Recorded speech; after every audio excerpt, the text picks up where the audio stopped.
Saudações ortopédicas, respira fundo e aumenta a concentração. Vamos para mais um bate-papo científico.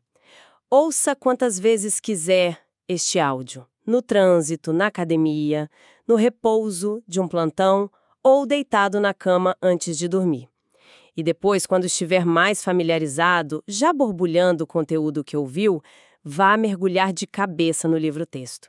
Você fará um aprendizado mais rápido e eficaz. E pode revisar quando quiser. Não deixe de conhecer as playlists. Mande este link para os seus amigos. Depois vocês sentam para discutir este tema. Mas agora toma um cafezinho, deixa o Instagram de lado, foca a atenção, ajusta o fone de ouvido e senta que lá vem história. Porque agora vamos continuar o nosso mergulho pelo mar ortopédico, com o tema Atualização em 2026, Fraturas do Húmero Proximal, primeira parte. E que tema, né? Prazer estar aqui de novo para destrinchar isso com você. O prazer é todo meu. E, olha, o cenário que a gente tem hoje coloca o cirurgião diante de um dilema clínico diário.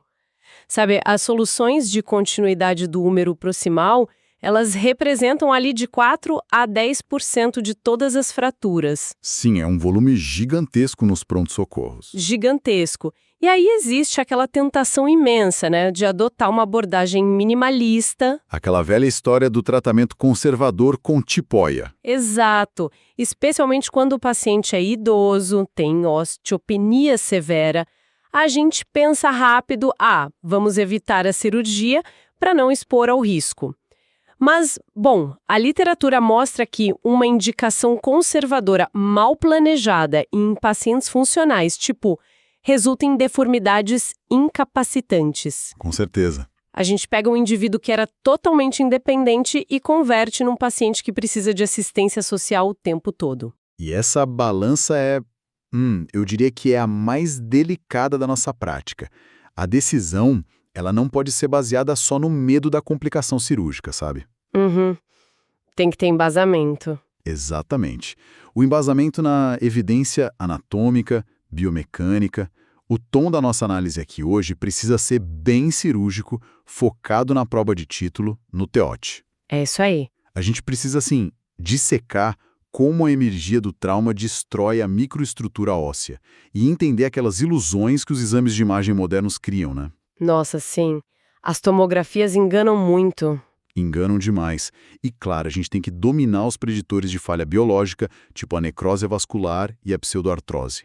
São eles que vão ditar se o ombro volta a funcionar ou se vira uma catástrofe articular. Bom, e o primeiro passo para isso é olhar para o organismo que abriga aquele osso, certo? Eu queria te perguntar uma coisa. A gente vê que a fratura no idoso vem muitas vezes de uma simples queda da própria altura. Sim, um trauma bobo. Pois é, mas por que a taxa de mortalidade em um ano bate os 10%? Quer dizer, parece que a gente está vendo só a ponta de um iceberg de comorbidades aí. Olha, essa é a analogia perfeita. A fratura, na verdade, funciona como um gatilho metabólico, né? O impacto não quebra só a cortical óssea, ele desestabiliza um organismo que já estava operando no limite absoluto da reserva. Fisiológica, no caso. Isso. E aqui que entra um conceito muito cobrado, o índice de comorbidade de Charlson, o CCI. O Charlson, fundamental. Sim, pacientes com CCI acima de 5, eles têm uma taxa de mortalidade 4,6 vezes maior. 4,6, nossa! É muito alto. E presta atenção nesse dado para o TEOT. Se esse paciente é tratado cirurgicamente, o hazard ratio, o risco relativo, pula para 6,9. 6,9. Mas peraí, se o risco pula para 6,9, não estamos, assinando a sentença desse paciente ao indicar uma placa na fase aguda? É uma provocação que a gente escuta direto, sabe? Mas a questão é que o trauma cirúrgico é um segundo hit inflamatório. Entendi. O paciente sangra, sofre o efeito da anestesia, entra num estado catabólico profundo para cicatrizar as partes moles. E num sistema sem reserva, esse segundo impacto precipita infarto, pneumonia. Então, a indicação não pode ser só olhar milímetro de desvio no raio-x. tem que avaliar o paciente como um todo. O que nos obriga a entender muito de biomecânica, né? Para saber se o desvio realmente vale esse risco todo da cirurgia. Exato. E a biomecânica ali obedece a 3 vetores. Primeiro, a compressão. O paciente cai com o braço estendido e a cabeça humeral simplesmente impacta na glenoide. Que é onde rola a impactação trabecular. Isso mesmo. Segundo vetor, as forças de flexão, que agem bem ali no colo cirúrgico, onde a cortical é mais fina. É a zona de fraqueza, né? Exatamente. E o terceiro, que dá muita dor de cabeça pra gente, são as forças de tensão. O mangueto rotador. Perfeito. O manguito contrai no reflexo do susto e literalmente arranca as tuberosidades. E o desvio final, se a cabeça vai para varo ou valgo, é a posição do braço na hora do tombo que dita isso, né? É pura física. Se a queda for com o braço em abdução, flexão e rotação interna, a cabeça vai para o valgo. Que é um pouco mais benigno, certo? É, porque ela articula no calcanhar inferior, que é um osso bem denso e dá uma certa estabilidade. Mas se o trauma for direto lateral, aí deforma em varo. E como a cabeça humeral tem uma retroversão natural, não fica só no varo. Ah, tem um componente rotacional junto. Exato. Uma deformidade rotacional posterior acoplada. É muito chato de reduzir. Imagino. E depois que o osso cede, tem uma armadilha clínica no pronto-socorro. A literatura diz que a circulação colateral do membro superior é extremamente rica. Muito rica. Então, como é que um cirurgião deixa passar uma lesão da artéria axilar se o paciente está lá conversando com o pulso distal palpável? É aí que o residente cai na pegadinha de plantão. Como a rede colateral é absurda, chega sangue na mão. O pulso radial fica palpável. Mais fraco. Tá, e aí o pessoal acha que tá tudo bem. Pois é, pulso fraco ou simétrico é bandeira vermelha absoluta. Tem que pedir anjo TC. A artéria axilar ela é esmagada ou lacerada por aquela espícula medial da diáfise que desviou. Nossa. E o nervo axilar também fica nessa linha de fogo, né? Fica. Em lesões complexas, o nervo axilar sofre lesão em 58% dos casos.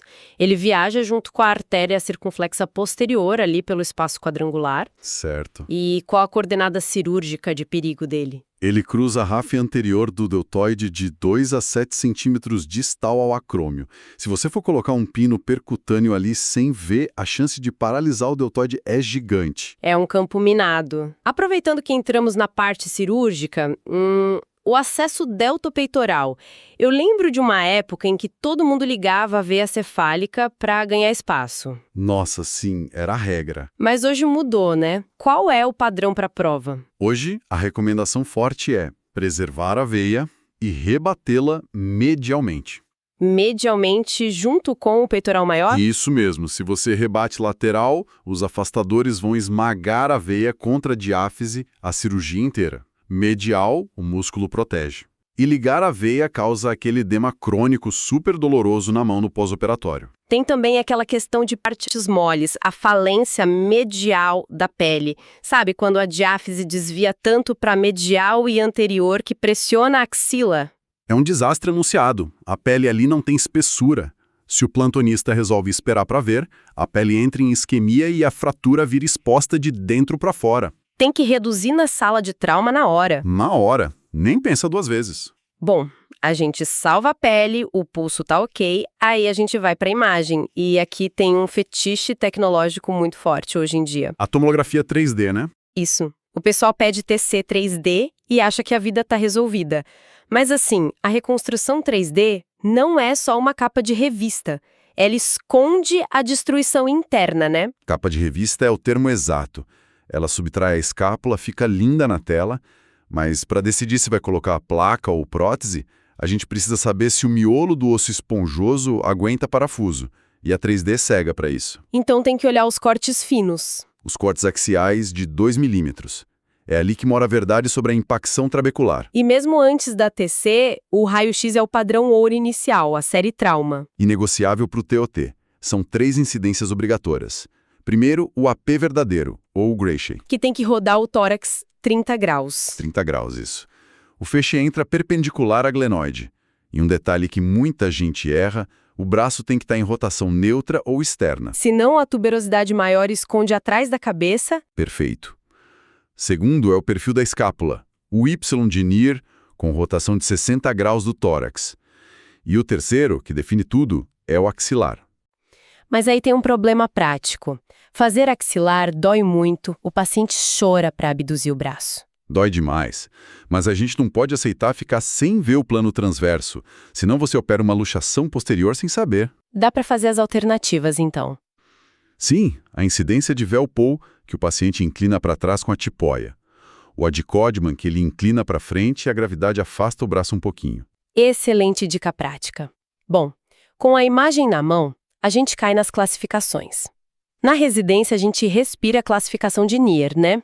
1 centímetro de desvio ou 45 graus de angulação. O famoso dogma. Pois é, mas o próprio Charles Neer inventou esses números para unificar os estudos dele, não era para ditar a cirurgia. E virou uma regra cega. O problema é que a reprodutibilidade de Neer e até da O é péssima. O índice kappa de Neer varia de 0,24 a 0,67. Nossa, é muito baixo. É quase cara ou coroa em casos difíceis. Por isso hoje a gente olha muito para a classificação da Mayo, ou FJD. E como ela funciona? Ela foca no padrão geométrico antes do desvio em si. Tem o padrão SN, que é do colo cirúrgico, fratura isolada das tuberosidades, e tem os compostos. Por exemplo, o VPM, que é a impactação posteromedial em varo. Esse consolida vicioso, né? Consolida supervicioso. Tem o VL, o valgo impactado, que parece bonzinho, mas dá mais de 10% de necrose avascular. 10%? Uau! E o padrão matador para a prova, o DN. Colo desengajado. Isso. O DN significa que a cabeça e a diáfise perderam totalmente o contato ósseo.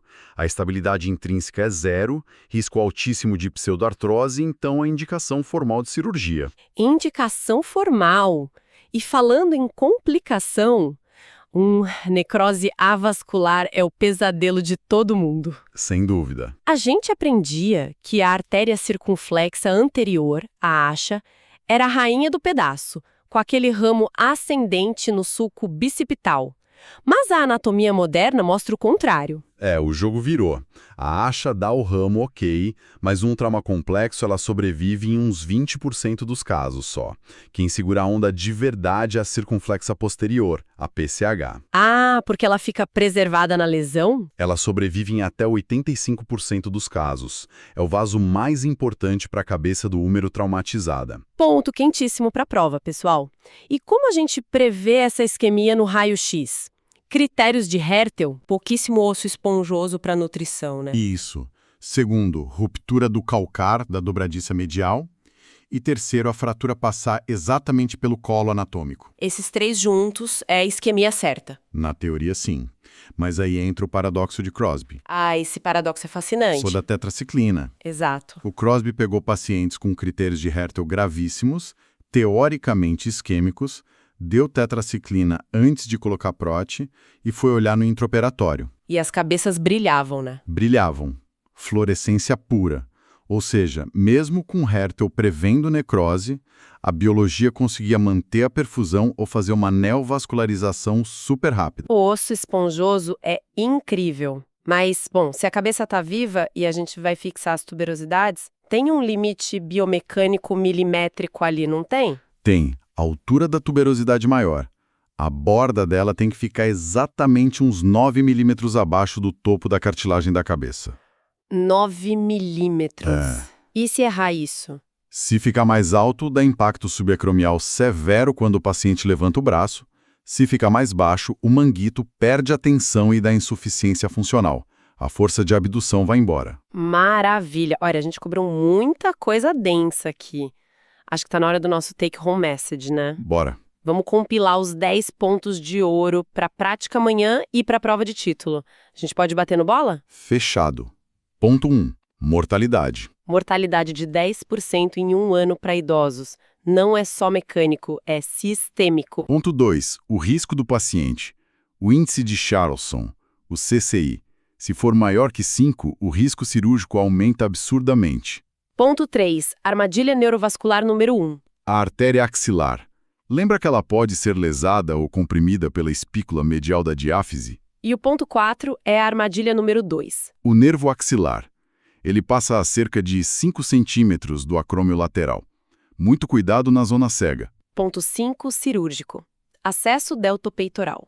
Rebater a veia cefálica sempre medialmente, junto com o peitoral maior, para proteger e evitar edema. Ponto 6, imagem inicial. Radiografia axilar é inegociável, pessoal. Se tiver dor, vai de incidência de Codman ou Velpo. 7º ponto, o fetiche da tomografia. TC 3D é só complemento visual. Cortes axiais de 2 milímetros é que ditam a verdade sobre a impacção interna do osso. Ponto 8, classificações históricas. Os critérios de NER de 1 centímetro ou 45 graus são arbitrários, tá? Eles não são obrigatoriamente um atestado cirúrgico. 9º ponto, focando em anatomia geométrica. Padrão Mayo, ou FJD, foca no colo desengajado. Se desengajou, grita risco de pseudoartrose e geralmente vai para a mesa. E o 10º ponto para fechar. A fixação milimétrica. A tuberosidade maior deve ser fixada, em média, 9 milímetros abaixo do cume da cabeça humeral. Excelente, 10 pontos precisos. E olha, para fechar o nosso bate-papo de hoje com chave de ouro, eu quero deixar uma reflexão um pouco provocativa para quem está nos ouvindo. Opa, adoro. Pois é. Se a gente parar para pensar no estudo de Crosby, se a tetraciclina mostra que essas cabeças isoladas e que deveriam estar isquêmicas ainda mantêm ou recuperam o fluxo sanguíneo, será que a gente não está exagerando? Como assim? Sabe, indicando tanta artroplastia reversa na fase aguda das fraturas só por causa de um medo cego dos critérios de Hertel? Será que não estamos subestimando o potencial de cicatrização do nosso próprio osso esponjoso? É uma excelente provocação para a gente levar para o centro cirúrgico. A biologia sempre pode surpreender. Pois é. Pensem na biologia antes do primeiro corte. Um grande abraço a todos e até a nossa próxima imersão ortopédica.